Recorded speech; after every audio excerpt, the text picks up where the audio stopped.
Hello and welcome to one more episode of Drug Discovery with IronCure. I'm Sukant Khurana, the founder of IronCure. With me is Dr. Tejas Gupta. Tejas is an expert of drug discovery with IronCure. Today we are going to discuss uh, using plants for drug discovery, but instead of small molecules, which we discussed last time, we are going to discuss the pros and cons of using supplements. Mm-hmm. Um, when we think of supplements, some people who are more open to alternative medicine really love it, some people just get really scared. And I think they're both not wrong. And I would sort of throw the ball in Tejas's court for him to explain why they both sort of make sense, why there is apprehension about plant-based thing, and why there is hope, and how we can actually streamline things for the plant extracts, supplements, nutraceuticals to be better. Absolutely. Thank you, Sukant. So, let's start with regulatory issues, right? So, supplements are not considered medicines in multiple places, which is why they are not regulated in the same way as single molecule drugs would be. I think that's the major concern that a lot of people who are skeptical of supplements and nutraceuticals from herbal origin have. How do you know that these Mhm, actually work, and what is the mechanism by which they work is not clearly understood, and so they don't want to consume things which they don't mhm, know how they are actually working. That's one. mhm, Second, in many cases, we know traditionally that these specific extracts or supplements in the form that they are marketed, traditionally they had a certain activity, right?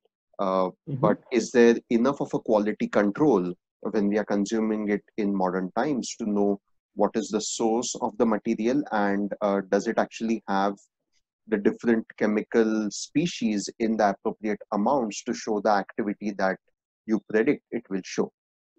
And this is something mhm, that we actually discussed in our single molecule episode to a bit, which is a plant can have multiple very similar looking molecules, and only one or a mhm, few of them may be responsible for the activity. So having these mhm, QC rules in place is very mhm, important, right? The third thing then comes to people who actually believe in alternative, so-called alternative medicine and would consume mhm, these supplements. I think the pro going in that direction is many of these molecules may not have any activity by mhm, themselves, or they may not even be mhm, metabolized to become active compounds, but they may help synergistically in the activity of other compounds which are there in the extract, right?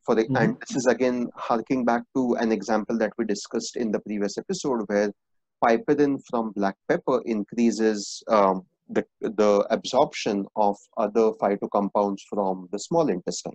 So yeah, there could be other similar compounds which are already present in an extract that is being prepared, which could enhance absorption of the other phytochemicals in that extract. So I yeah. think this sort of covers the basic of the cons and the pros of supplements, and why people are both justified and not justified in consuming and not consuming them. So I'm not taking any Yeah, sides in the argument. I'm just presenting um, yeah, the different ways absolutely. people can think of. So, yeah, so it's just like there's a saying which says 99% of the lawyers, dishonest lawyers, give the remaining 1% a bad name. Right. So in supplements, it's not such a bad situation. It's not so dire, but there is a bit of snake oil salesmanship which creates problems Sure. because of lack of regulations. And across US, in 94, there were interesting regulations which were brought about in Clinton era, Hmm. which divided things that whatever was already in market is okay, but newer things need to go through certain testing. There are also uh, things that you can do with supplements in terms of making claim or not making claim. If you're making a claim directly on the bottle, then it has to go through a similar process with FDA. If you're not making a claim, it can go through fast track. The rules are different in Canada versus US and in European Union versus US. But broadly, the idea with supplements is that they are not going through as much scrutiny as our medicines because they're broadly food. Correct. Um, that said, There are some very interesting points of why to use supplements. Mm-hmm. I would, these are not necessarily about the conventionally held beliefs that they are side effect free. Nothing in the world is side effect free. Try drinking 20 gallons of water a day, you'll be dead in few days, Right. right? So everything has side effects. So you have to think of the right dosage. Even the worst poison may not kill you if you consume it in lower amounts. So dosage matters. Sure. Uh, but the point is, what is an advantage of some of the extracts Mm-hmm. is that in cases of certain plant formulations, which may be a single plant or it may be polyherbal formulation, it may even just be food. I mean, for example, the region Tejas you come from, kokum is just consumed even in form of drinks. An Absolutely. amazing antioxidant which the world needs to discover. It's Mm-hmm. somehow not sold globally, but it's probably better superfood than a lot of superfoods out there. Right? Right. So it can be a single plant. It Yeah. can be So a single plant. It can. I would agree totally with kokum. It has this weird it has this very combination of a sour and a sweet kind of taste, and it Tangy has, taste. yeah, and you're absolutely right, and it's surprisingly, despite that sweetness that it imparts, it's actually considered very good for even for the diabetic diet, right? So Yeah. um, here's something that, as you rightly say, the world needs to discover. So there are several foods which are lying around Hmm. globally, and one of the issues in supplements, because the foods are related, and technically supplements are considered food in US. So going from sort of the broader perspective, I would like to uh, say that look, our dependence is by and large 90% of our food is coming from top 20 crops. And if we really extend it beyond 200 to 300 foods, not even 1% remains that comes from these odd food sources, but almost every region of the world, unless they've been very homogenized. Hmm. I mean, my favorite place in the world is North America. I've loved my time in US by and large. Last accidents in Long Island were unpleasant, partly bad career choices and whatnot. But one of the things I actually am not that big of a fan of US is what I'll call Coca-Colonization or McDonaldization, right? So you have uniform food. It's not as uniform as you perceive rest of the world. There are beautiful things which are different in Rhode Island versus Seattle versus in Long Island. There are crabs in some place which you'll not get anywhere else. So Hmm. obviously it has its beautiful diversity, but the amount of diversity for the area that is there For the is a lot landmass, yeah, less. yeah. So, but most of the world, which has not gone through such an industrialization yet, it Hmm. still retains its diversity. So, humans, as from ancient times, as small tribes, have learned to find value of the local food as Hmm. well as medicine. And food and medicine had an overlap. It was a Yes. continuum. So, there is a lot to be learned, and there are a lot of foods to be consumed, which should be brought to North America, which should be brought to Europe. There are wonderful foods from North America and Europe, which should be even taken to Asian countries, African countries, and Australia and South America. So, but there has to be a lot of food exchange which can happen, which can improve our diets. We are all suffering from various metabolic illnesses. Uh, that said, uh, random combinations are not always good because food combinations Yeah. You don't. just like I mean good combination black pepper and turmeric is an example of a good combination because it's been tested. Hmm. So uh, just because you're eating diverse food, that's not an alternative of eating healthy food. I eat diverse food and I don't eat healthy anywhere close to healthy. I'll have to lose at least 100 pounds to claim that I eat healthy. I have as bad as of a diet as several world leaders consuming a lot of soda every day. So I don't pretend to, but despite eating diverse, you can still be consuming unhealthy food. Hmm. So so diversity alone is not solution, but diversity can help if it is smart diversity in food, right? So when you're going with one approach, for example, if you're going with an approach of a particular kind of diet, do it for few days, right? It should not be that within the same course you're putting in, 40 different combinations, because in the end they are going in your stomach and mixing. And end of the day, food is also chemical, right? So there are different chemicals they're mixing and they're giving final outcome. And one important thing with even food, and I would emphasize, even though we are at supplements, it's still food as a legal definition. But whether you're consuming food or whether you're consuming a capsule, whenever you're taking something new, always take something in very small quantity. Find out for yourself how you are feeling. Are you allergic to it? Whether you don't need to obviously get visible rashes. If you're not feeling well after taking some food, don't take it again. So Right. there is and this solution even applies to when you're lost in a jungle. I know hardly any one of us will be lost in a jungle. Even people like me who like to go on surveys of new plants, I have actually been lost in few jungles few times. Okay. As I'm getting older, I probably won't, because I am starting to dislike as much physical activity. So maybe my chances of getting lost in jungle are decreasing exponentially with time.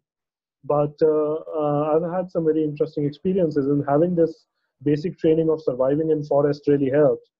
If there is something new, I don't know about it, and you're really hungry, try smallest quantity possible.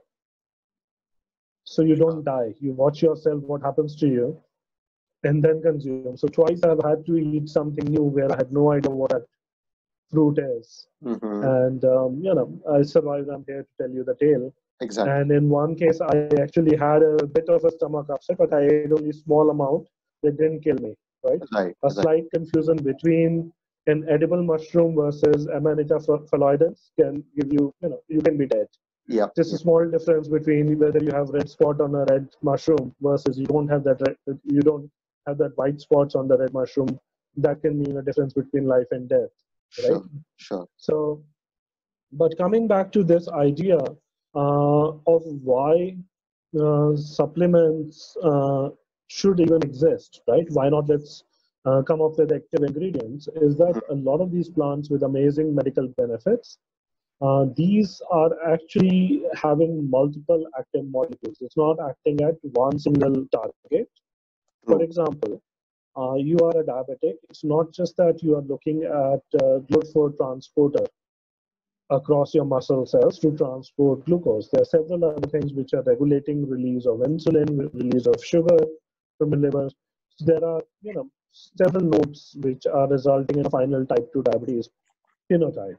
Now, if you're taking bitter gourd, we know for a fact that it's affecting several steps. In fact, from our own group, ICure, we have found plants which are resulting in some epigenetic effects, which may be bad news for things like metformin, where you're giving a plant extract, and for 30 days we don't know what happens to humans. So we are a long way off, but we know for a fact that in rodents for 30 days you're having the sugar level somewhat controlled, and for 15 days it's absolutely controlled.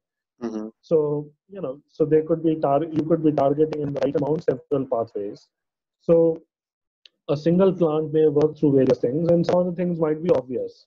Some Right. may be simply antioxidants, anti-inflammatory.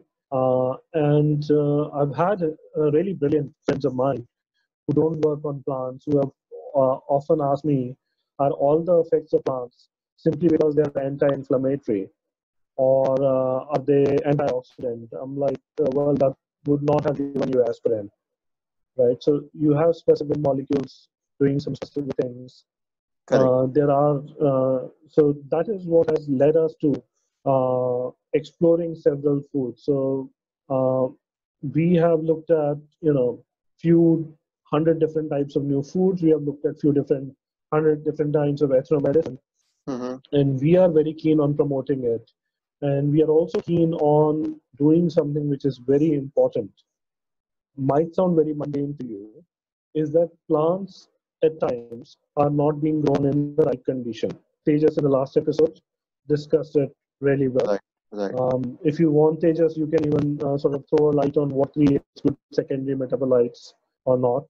Right. So, as we discussed in the last episode, and to just give a very brief recap, it's essentially stressful conditions that we discussed, the right seasonal factors, and the presence of pests, right? These are the three things which cause a plant to sort of divert its energy to create secondary metabolites, which will help it overcome these kind of environmental or biological factors. And we see that many of these secondary metabolites are the active phytocompounds in relation to treating specific diseases. And so, as you rightly pointed out, if we are hitting multiple nodes, then probably each of those is requiring different secondary metabolites. Another important factor that I realized as we were having this discussion is that the effects of hitting these multiple nodes can often be more than additive, right? They can be synergistic. And that is another big advantage that working with supplements brings in, is that if you are dealing with single molecules, which we discussed in the previous episode, you would have very specific effects. But then by combining those effects, you are having the effect at the level of a network rather than at the level of a pathway, and that could be synergistic and therefore more beneficial to the treatment of the disease. Absolutely. So, growing these plants in the right conditions, creating the right extracts, instead of, for example, in the last episode, we discussed that some of the Ayurveda requires arasht, which is acetic acid, dilute acetic acid. Right. And people, if they're using ethanol, they may not get the right fraction. Processing it properly with the right temperature makes a major difference. So combining the knowledge of traditional medicine with modern science is what is needed. So there is a right way of doing things, which is what we intend to do in the coming future. And that is what is the way to find active, well-working supplements, right? So supplements have this problem that right now, some of the things which are being sold are not really that great. The other issue with supplements is of heavy metal, sourcing matters. Then there are adjuvants which matters in your capsules. So some of the supplements are well characterized. One of the things that we'll always emphasize whenever you consume a supplement, whether it's form of new food, whether it's form of capsules, please research. We would not want to sort of discuss all the nuances in this episode. It'll become too much. But we'll get back to you in another episode of supplements with IonCure. In the next episode itself, we'll discuss this with you. What are all the challenges beyond regulation, beyond the multiple targets, which we have already discussed? How to make a good supplement, and how to be honest in marketing that. That we'll be discussing in the next episode. Yeah. So Tejas, it was a great session. I would urge viewers to go to our website, www.ioncureRx.com, IONCURERX.com, ioncureRx.com, and feel free to contact us. We heavily do citizen science. We train a lot of people in modern biology. We train them even in traditional knowledge. We're always looking forward to hearing from you. Thank you very much. Bye-bye.